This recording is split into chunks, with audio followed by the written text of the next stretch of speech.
હળવદ ખાતે કડદા પ્રથા રદ કરાવવા માટે અને જે દલાલી અને કટકી પ્રથા ચાલે છે આખા ગુજરાતમાં એને રદ કરવા માટે જેમણે આંદોલન કર્યું એવા રાજુભાઈ કરપડા અને પ્રવીણભાઈ રામ એમના તમામ સાથીઓના આજે જામીન થયા છે, ત્યારે નામદાર કોર્ટના નિર્ણયને અમે આવકારીએ છીએ. તમે જોયું હશે કે જે પ્રકારે ભાજપની સત્તામાં 30 વર્ષ એમનું શાસન હતું, આજે તમામ વર્ગના લોકો એમનાથી નારાજ છે. ખેડૂતો તો એમને પૂરતો ભાવ નથી મળતો.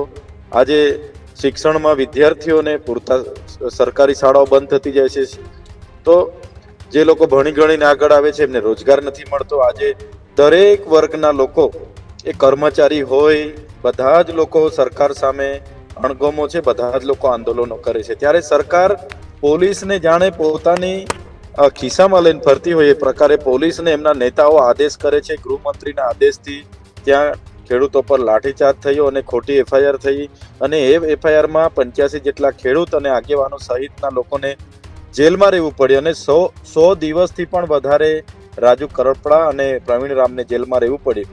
છતાં એમની ધૈર્ય એમણે રાખ્યું અને ધીરે ધીરે તારીખ પર તારીખ કરતા આજે એમના જામીન થયા છે. ત્યારે એમને અમે આવકારીએ છીએ અને અમે એટલું ચોક્કસ કહીશું, ભાજપની આ સરકારને સત્યને તમે પરેશાન કરી શકો છો, સત્યનો જ વિજય થાય છે.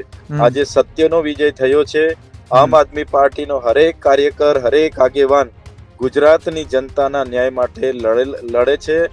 લડતા રહીશું અને આગળ પણ સરકાર સામે એ જ પ્રકારે અમારી લડત ચાલુ રહેશે. તેતરભાઈ, આ લોકો પણ 100 દિવસ કરતાં વધારે સમય જેલમાં રહ્યા. આની પહેલાં તમે પણ લગભગ 90 દિવસ કરતાં વધારે સમય જેલમાં રહ્યા. બંને આમ આદમી પાર્ટીના જ નેતા હતા. તમે ધારાસભ્ય છો, એ આમ આદમી પાર્ટીના કિસાન નેતા તરીકે લડાયક ભૂમિકામાં હતા. કેવા પ્રકારના અનુભવો થાય છે જેલની અંદર? કેમ કે આમ આદમી પાર્ટી એવા દાવા કરે છે કે સરકાર દબાવવાનો પ્રયત્ન કરે છે.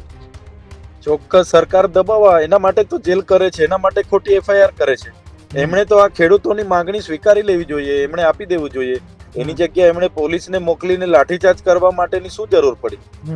એવા આરોપ લાગ્યા હતા કે છોડવાની શું જરૂર પડે છે? એમણે ફાયરિંગ કરવાની શું જરૂર પડે છે? એટલે એ અમારા જેવા ધારાસભ્ય હોય કે અમારા ખેડૂતો માટે લડતા નેતાઓ હોય કે અમારા અરવિંદ કેજરીવાલજી હોય, બધા જ લોકો પર આ પ્રકારના ખોટા એફઆઈઆર થયા.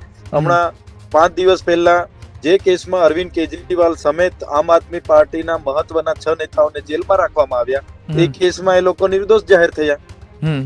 ઈડી પાસે કોઈ પુરાવા નથી, કોઈ રિકવરી નથી.